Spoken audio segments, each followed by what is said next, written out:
porque la semana pasada en la legislatura porteña se aprobó para los hospitales públicos, para los privados ya regía de alguna manera, lo que es el protocolo del último adiós, que en líneas generales lo que establece es el derecho al entorno familiar a poder despedir a los pacientes en estado crítico, en este caso por coronavirus. No establece la manera en que lo podés despedir porque tiene que ver con las circunstancias. En algunos casos va a ser de manera presencial con determinado protocolo, en otros de manera virtual. Hay que ver cada caso en particular. Lo que sí establece es que el entorno familiar tiene el derecho, sancionado por la legislatura porteña, de poder darle el último adiós a los pacientes en estado crítico. Y estamos en el hospital Muñiz porque justamente es uno de los hospitales que se adecúa a este protocolo, pero además viene trabajando en una situación similar hace mucho tiempo, en acompañamiento, digamos, de pacientes que lo necesitan y que están en estado crítico previo al coronavirus incluso, con lo cual adecuarse a esta medida no les ha costado mucho. Para hablar más detalles de esto estamos con Juan Carlos Cisneros, que es el subdirector del hospital, y justamente para toda esta iniciativa recibió el apoyo de Pablo Montaner, que es el director. Bueno, Juan Carlos, buen día. Dame detalles entonces de este protocolo o de esta iniciativa que ustedes vienen desarrollando ya desde antes, ¿no? Buen día. Buen día. Bueno, nosotros comenzamos con esto cuando vimos que con esta epidemia íbamos a tener mucha gente añosa y no autoválida.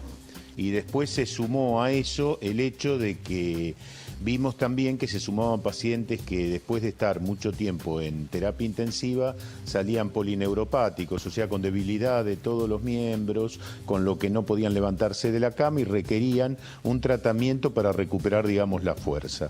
Entonces, como ya antes habíamos comenzado en el hospital con hacer un grupo de cuidados integrales, aplicamos todas las técnicas de los cuidados integrales, donde está el acompañamiento de final de vida, donde están las directivas anticipadas, que es también muy importante que la gente cuando ingresa a un hospital en condiciones severas pueda decidir o plantear con el médico hasta dónde quiere que los médicos lleguen en su tratamiento, si quiere o no pasar a terapia intensiva, si autoriza o no a ser ventilado, intubado. Todo esto se hace con los pacientes cuando están lúcidos y con los grupos, con los familiares directos cuando no están lúcidos. Y tuvo mucho éxito, hay pautas, logramos abrir una sala para esos pacientes que requieren más atención de enfermería, más atención de kinesiología, más atención de fonoaudiología, y en esas se establecieron pautas como las que estoy comentando, las directivas anticipadas, el acompañamiento de final de vida, hay una comunicación día por medio de por lo menos 2 minutos a través de los teléfonos con videollamada para los familiares que quieran con sus familiares, haciendo una medicina un poco más humana y permitiendo a los familiares que tienen pacientes muy graves que puedan estar en una mínima comunicación. Y cuando los familiares han solicitado estar presencialmente, se adecuaron las cosas para que pueda ser así. Carlos, ¿cómo es esta sala que han adecuado para tal fin? Digo, porque por ahí el que no conoce dice, bueno, ¿cómo tiene que ser una sala para cuidados de este estilo? ¿Tiene que haber algo especial? Decime cómo es esta sala. Bueno, en esta sala tiene una prerrogativa lógica, que los pacientes tengan o hayan tenido coronavirus, porque como las salas nuestras no son habitaciones individuales, necesita uno hacer el aislamiento, lo que se llama por cohorte, que no implique un riesgo para el paciente estar en esa sala. Son salas donde se ha hecho tienen más atención de enfermería, se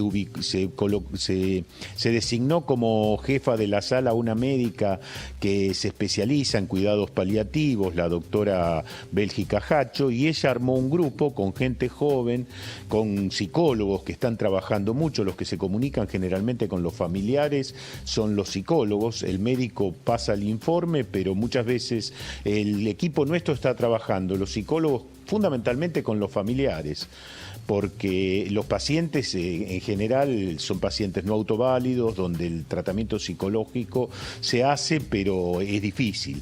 pero muchas veces requieren más de ese tratamiento los familiares que los mismos pacientes. Entonces el grupo de psicólogos que está trabajando en esa sala llama a los familiares, trata más o menos de ver cuáles son los problemas, cuáles son las angustias y trata de alguna manera de resolverlas. Y los médicos pasan informes cada 48 horas o cuando hay un cambio importante en el paciente. Te escucha Juan Carlos Cisneros, Diego. ¿Cómo está, doctor? Buen día. ¿Sabe que lo estaba escuchando? Buen día, Diego. Y lo que usted cuenta me hace acordar a lo que nos decía el director del Mater Dei hace un mes más o menos que lo entrevistábamos y nos sorprendíamos nosotros porque estaba tirando abajo un mito. Nosotros entendíamos que los pacientes que mueren por COVID necesariamente mueren en soledad porque no pueden recibir la visita y él decía, no hay ninguna norma que impida esto. Y nos dio a entender que en realidad era una cuestión más operativa, si se quiere, de los terapistas, que, bueno, se sabe, no dan abasto, están dejando todo, es una suerte de sábana corta, que si están en un lado no puede estar en otro, y que por esa cuestión era que a veces, si venía un familiar y le decía, ¿puedo pasar? Y le decían que no. Entonces, mi pregunta es, lo que se votó en la legislatura porteña hace poco, autorizando a las visitas, etcétera, o el decreto de Alberto Fernández, si quiere, a nivel nacional, que también establece esto, ¿les cambian algo a ustedes la reglamentación o es todo como antes? Es decir, cuando se puede, cuando no se puede, no se puede.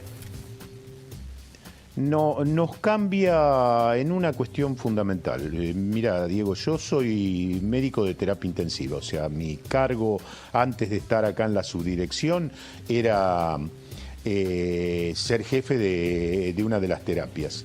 Y el que en este hospital hace 20, 30 años le dio un lugar a la decisión del paciente, a la humanización del paciente en terapia intensiva, que es todo un tema que trasciende lo de coronavirus, fue el que era el jefe, el doctor Francisco Maglio, que bueno, después se transformó en antropólogo y pudimos generar un comité de ética acá viendo todo ese tipo de problemática. En terapia es un poco más complejo, pero es muy importante, por eso fue importante generar en este hospital el grupo de cuidados integrales, el tener una visión más humanista. No hay nada que impida que eso se haga, como claro. Eso te lo puedo asegurar como terapista.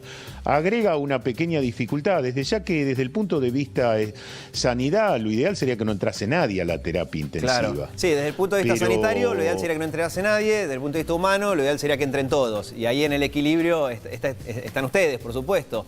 Pero a eso voy yo, no estaba prohibido antes, perfecto, ¿no? Y si no estaba prohibido antes, entonces lo que se votó en la legislatura o el decreto de Alberto Fernández, tampoco autorizan algo, si no estaba prohibido, a eso iba yo, ¿no?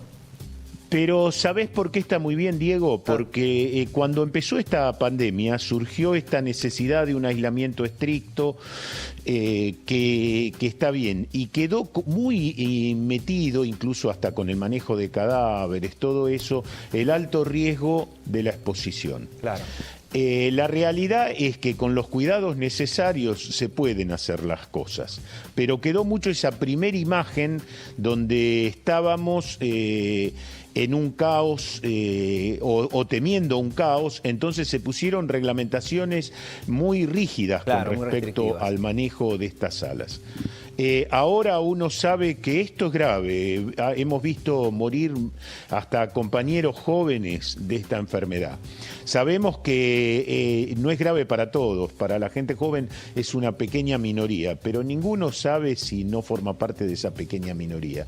Pero lo que sí sabemos muy bien y cada vez lo vemos con más frecuencia, que uno casi siempre tiene claro cuál fue el mecanismo de contagio. Y cuando se cumplan las normas es prácticamente imposible que haya contagio. Y me refiero a las normas de ingreso a una terapia intensiva. No estoy hablando de la cosa cotidiana de todos los días, que es más compleja.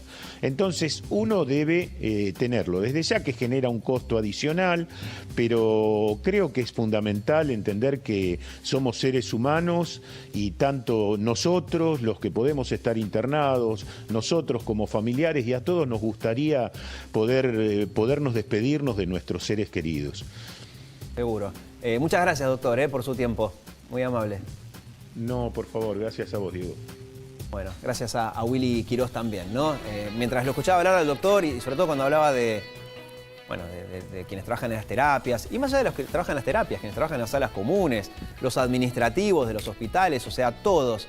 la verdad que el aplauso es ahora, ¿no? El de las 9 de la noche. Ya a mí me parecía raro cuando en marzo arrancábamos con el tema de los aplausos. Yo decía, pero si tenemos 30 casos. O sea, el aplauso era en Europa, ¿no? Donde la estaban pasando realmente mal, en pleno pico de pandemia.